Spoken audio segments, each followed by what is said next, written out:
तो प्रधानमंत्री नरेंद्र मोदी वंदे भारत ट्रेन को हरी झंडी दिखा रहे हैं। जनता के लिए बड़ी सौगात ये ट्रेन होने वाली है। तस्वीरें इस वक्त हम आपको दिखा रहे हैं जहां पर प्रधानमंत्री नरेंद्र मोदी का वाराणसी दौरे का ये दूसरा दिन है और यहां पर जब वो पहुंचे हैं अपने संसदीय क्षेत्र में तो 4 वंदे भारत एक्सप्रेस को हरी झंडी उन्होंने दिखाई है, जिससे कि यात्रियों को आने वाले समय में सहूलियत हो। और जिस तरीके से रेल से हमारे देश में बड़ी तादाद में लोग यात्रा करते हैं, उसी के मद्देनजर वंदे भारत जो कि एक्सोटिक ट्रेन है, एक लग्जरी ट्रेन के तौर पर भी इसे देखा जाता है, सुविधा के लिहाज से भी, स्पीड के लिहाज से भी वो यात्रियों के लिए अब यात्रा करने के लिए बहुत ज्यादा सुविधाजनक होगी। और उसी सिलसिले में एक नहीं, दो नहीं, बल्कि 4 वंदे भारत ट्रेन को हरी झंडी दिखाई प्रधानमंत्री नरेंद्र मोदी ने। वंदे भारत एक्सप्रेस ने हर भारतवासी के जीवन को एक नई दिशा, नई गति और नई ऊर्जा दी है। सभी गणमान्यों से अनुरोध है कि करतल ध्वनि करते हुए इन गौरवशाली क्षणों के साक्षी बने। ये ट्रेन जो आज इस प्लेटफॉर्म नंबर 8 से बनारस से खजुराहो जा रही है, तो ये तस्वीरें इस वक्त सीधी हम आपको दिखा रहे हैं जहां पर वंदे भारत की सौगात प्रधानमंत्री नरेंद्र मोदी ने वाराणसी वासियों को दी है और यहां पर पहुंचकर 4 वंदे भारत ट्रेन को उन्होंने हरी झंडी दिखाई। तो इसे विकास की रफ्तार के तौर पर देखा जा रहा है और जिस तरीके से आने वाले समय में देश भर में वंदे भारत ट्रैक्स पर दौड़ेंगी, उसके साथ ही सुविधा जो है वो यात्रियों को उतनी ही ज्यादा मिलेगी। एक एक कर अलग अलग क्षेत्रों में वंदे भारत ट्रेन को रवाना किया जा रहा है। उसी सिलसिले में प्रधानमंत्री नरेंद्र मोदी वाराणसी के दौरे पर हैं और दौरे का दूसरा दिन बेहद महत्वपूर्ण है, जहां पर प्रधानमंत्री नरेंद्र मोदी ने 4 वंदे भारत एक्सप्रेस को हरी झंडी दिखाई। फिरोजपुर से दिल्ली ये चलेगी, वाराणसी से खजुराहो, लखनऊ से सहारनपुर, यानी कि यहाँ इन स्टेशन पर जाने वाले लोगों को सहूलियत होगी। साथ ही एर्नाकुलम और बेंगलुरु के बीच में भी ये जो यात्री जाना चाहते हैं उनके लिए बहुत ज्यादा सुविधाजनक होगी। ये तस्वीर आप देखिए, मुख्यमंत्री योगी आदित्यनाथ ने इसी वंदे भारत का एक डमी के तौर पर यहाँ पर मोमेंटो के रूप में प्रधानमंत्री को देकर मंच पर उनका स्वागत किया और उसके बाद वंदे भारत ट्रेन को हरी झंडी दिखाने की तस्वीरें भी लगातार हमने आपको दिखाई कि प्रधानमंत्री लखनऊ सहारनपुर एक्सप्रेस, फिरोजपुर दिल्ली वंदे भारत को प्रधानमंत्री नरेंद्र मोदी ने हरी झंडी दिखाई। ये 2 तस्वीरों के जरिए आप समझिए कि उनके कार्यक्रम का दूसरे दिन की शुरुआत कितनी खूबसूरत और उतनी ही ज्यादा लोगों के लिए बड़ी सौगात लेकर आई है। आदर के साथ जहां पर अलग अलग स्टेशन कहां से कहां तक ये वंदे भारत दौड़ेंगी, ये भी हम आपको ग्राफिक्स के जरिए दिखा रहे हैं। वाराणसी से खजुराहो, लखनऊ से सहारनपुर की, वहीं फिरोजपुर और दिल्ली बहुत ज्यादा बड़ी तादाद में लोग आते हैं। इसके अलावा एर्नाकुलम और बेंगलुरु के लिए भी ये सौगात यहाँ पर यात्री जो जाने वाले हैं उनके लिए है। चूंकि हमारे देश में बड़ी तादाद में आज भी लोग जो है वो यात्रा करते हैं रेल से, यानी कि ट्रेन से। ऐसे में खास तौर पर त्योहारी सीजन पर लोगों को सीट ना मिल पाना, टिकट कंफर्म ना हो पाना एक बहुत बड़ी समस्या से 2-4 यात्री होते हैं।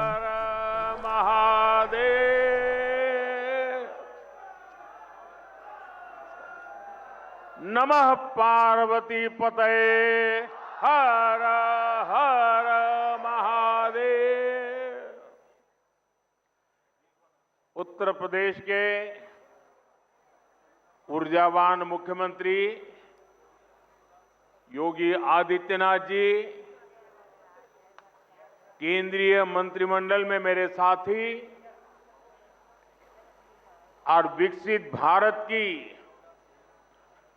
मजबूत नींव रखने के लिए जो टेक्नोलॉजी के क्षेत्र में आज बहुत उत्तम कार्य हो रहा है, उसका नेतृत्व संभालने वाले भाई अश्विनी वैष्णव जी टेक्नोलॉजी के जरिए हमारे साथ इस कार्यक्रम में जुड़े। एर्नाकुलम से केरला के राज्यपाल श्री राजेंद्र अर्लेकर जी, केंद्र में मेरे साथी सुरेश गोपी जी, जॉर्ज कुरियन जी, केरला के इस कार्यक्रम में उपस्थित अन्य सभी मंत्री, जनप्रतिनिधिगण, फिरोजपुर से जुड़े केंद्र में मेरे साथी, पंजाब के नेता रवनीत सिंह बिट्टू जी, वहां उपस्थित सभी जनप्रतिनिधि, लखनऊ से जुड़े यूपी के डिप्टी सीएम ब्रजेश पाठक जी, अन्य महानुभाव और यहां उपस्थित काशी के मेरे परिवारजन,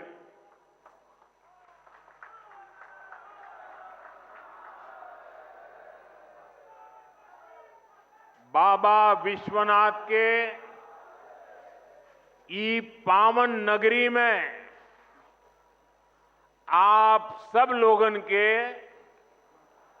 काशी के सब परिवारजन के हमार प्रणाम।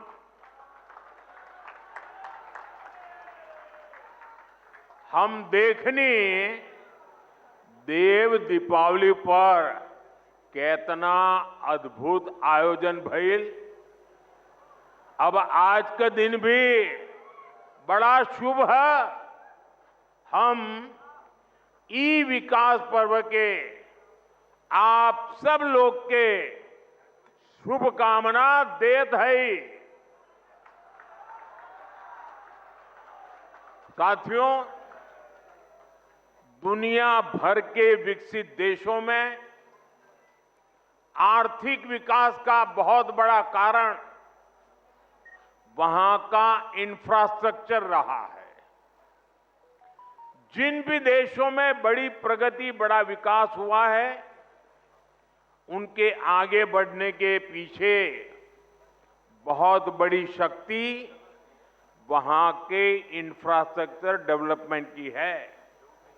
अब मान लीजिए कोई इलाका है, लंबे समय से वहां रेल नहीं जा रही है, रेल की पटरी नहीं है, ट्रेन नहीं आती है, स्टेशन नहीं है, लेकिन जैसे ही वहां पटरी लग जाएगी, स्टेशन बन जाएगा, उस नगर का अपने आप विकास शुरू हो जाता है। किसी गांव के अंदर सालों से रोड ही नहीं है, कोई रास्ता ही नहीं, कच्चे मिट्टी के रास्ते पर लोग जाते आते रहते हैं, लेकिन जैसे ही एक छोटा सा रोड बन जाता है, किसानों की आवाजाही, किसानों का माल वहां से बाजार में जाना शुरू हो जाता है।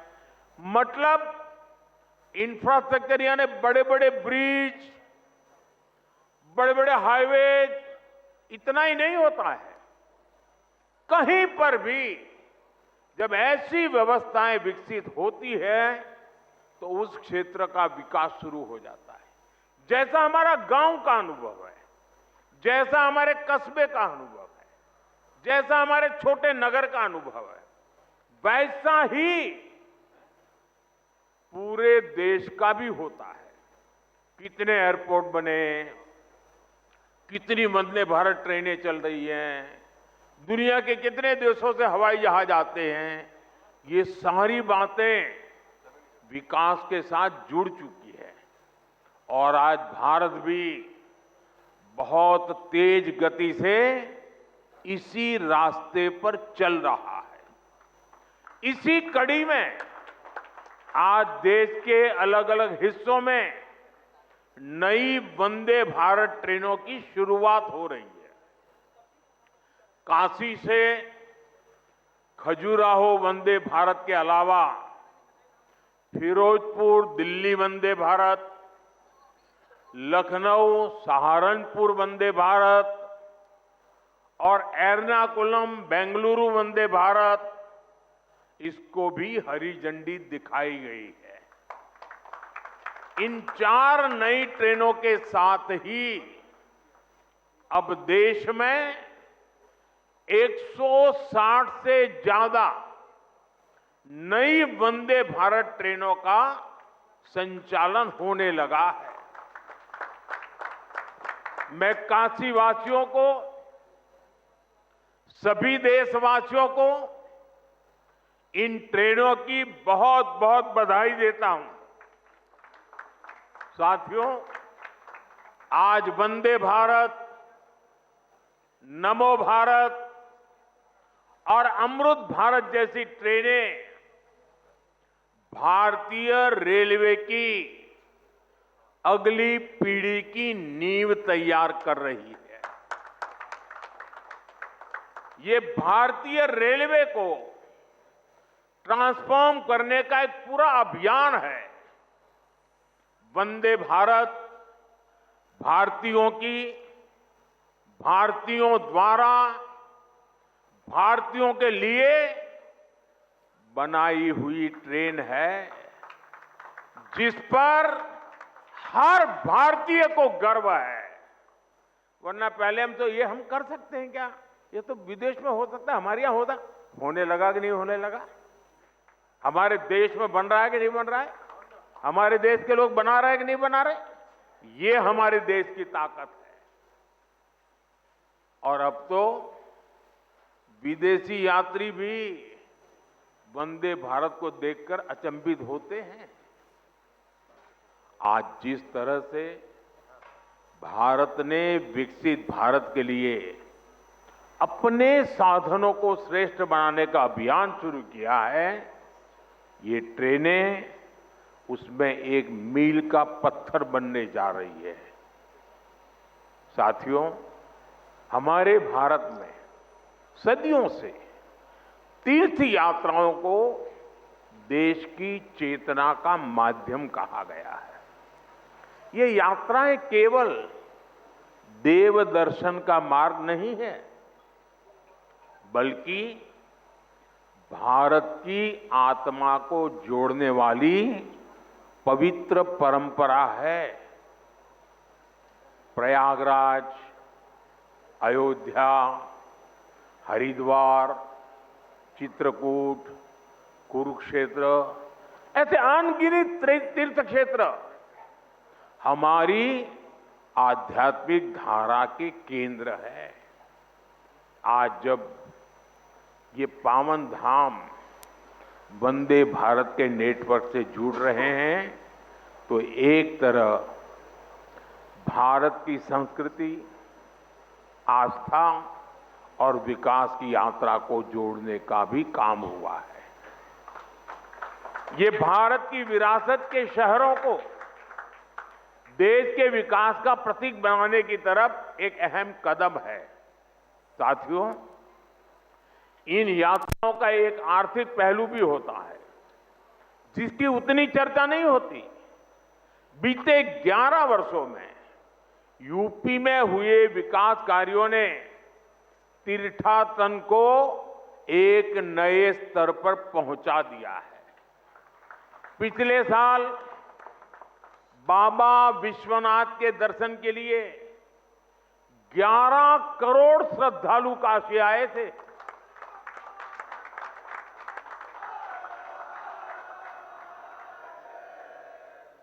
अयोध्या में राम मंदिर के निर्माण के बाद 6 करोड़ से ज्यादा लोग रामलला के दर्शन कर चुके हैं।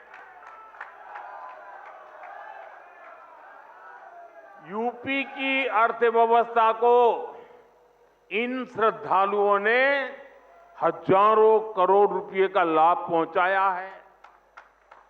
इन्होंने यूपी के होटलों, व्यापारियों, ट्रांसपोर्ट कंपनियों, स्थानीय कलाकारों, नाव चलाने वालों को निरंतर कमाई का अवसर दिया है। इसके कारण अब बनारस के सैकड़ों नौजवान अब ट्रांसपोर्ट से लेकर बनारसी साड़ियों तक हर एक चीज में नए नए व्यापारों को शुरू कर रहे हैं। इन सब की वजह से यूपी में, काशी में समृद्धि का द्वार खुल रहा है। साथियों, विकसित काशी से विकसित भारत का मंत्र साकार करने के लिए हम लगातार यहां भी इंफ्रास्ट्रक्चर के अनेक काम कर रहे हैं।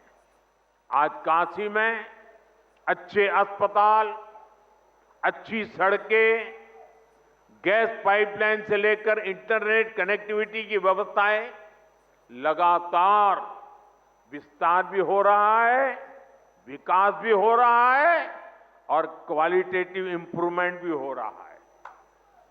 रोपवे पर तेजी से काम हो रहा है। गंजारी और सीगरा स्टेडियम जैसे स्पोर्ट्स इंफ्रास्ट्रक्चर भी अब हमारे पास है। हमारा प्रयास है कि बनारस आना, बनारस में रहना और बनारस की सुविधाओं को जीना सबके लिए एक खास अनुभव बने। साथियों, हमारी सरकार का प्रयास काशी में स्वास्थ्य सेवाओं में लगातार सुधार का भी है। 10-11 साल पहले स्थिति ये थी कि गंभीर बीमारी का इलाज कराना हो तो लोगों के पास सिर्फ बीएचयू का विकल्प होता था और मरीजों की संख्या इतनी ज्यादा होती थी कि पूरी रात खड़े रहने के बाद भी इन्हें इलाज नहीं मिल पाता था। कैंसर जैसी गंभीर बीमारी होने पर इलाज के लिए लोग जमीन और खेत बेचकर मुंबई जाते थे। आज काशी के लोगों की इन सारी चिंताओं को हमारी सरकार ने कम करने का काम किया है। कैंसर के लिए महामना कैंसर अस्पताल, आंख के इलाज के लिए शंकर नेत्रालय, बीएचयू में बना अत्याधुनिक ट्रॉमा सेंटर और शताब्दी चिकित्सालय, पांडेयपुर में बना मंडलीय अस्पताल, ये सारे अस्पताल आज काशी, पूर्वांचल समेत आसपास के राज्यों के लिए भी वरदान बने हैं। इन अस्पतालों में आयुष्मान भारत और जन औषधि केंद्र की वजह से आज गरीबों को लाखों लोगों के करोड़ों रुपयों की बचत हो पा रही है। एक तरफ इससे लोगों की चिंता खत्म हुई है, दूसरी तरफ काशी इस पूरे क्षेत्र की हेल्थ कैपिटल के रूप में जाना जाने लगा है। साथियों, हमें काशी के विकास की ये गति, ये ऊर्जा बनाए रखनी है ताकि भव्य काशी तेजी से समृद्ध काशी भी हो और पूरी दुनिया से जो भी काशी आए वो बाबा विश्वनाथ की इस नगरी में सभी को एक अलग ऊर्जा, एक अलग उत्साह और अलग आनंद मिल सके। साथियों, अभी मैं वंदे भारत ट्रेन के अंदर कुछ विद्यार्थियों से बात कर रहा था। मैं अश्विनी जी को बधाई देता हूं, उन्होंने एक अच्छी परंपरा शुरू की है। जहां वंदे भारत ट्रेन का शुभारंभ होता है उस स्थान पर बच्चों के बीच में अलग अलग विषयों पर कंपटीशन होती है। जहाँ भक्ति है हर शब्द में, कथाओं में छुपे हैं दिव्य रहस्य और ज्योतिष देता है जीवन को दिशा। धर्म से जुड़ी हर बातों को जानने के लिए हमारे चैनल स्तुति को सब्सक्राइब करें। चैनल पर जाने के लिए इस लिंक पर क्लिक करें।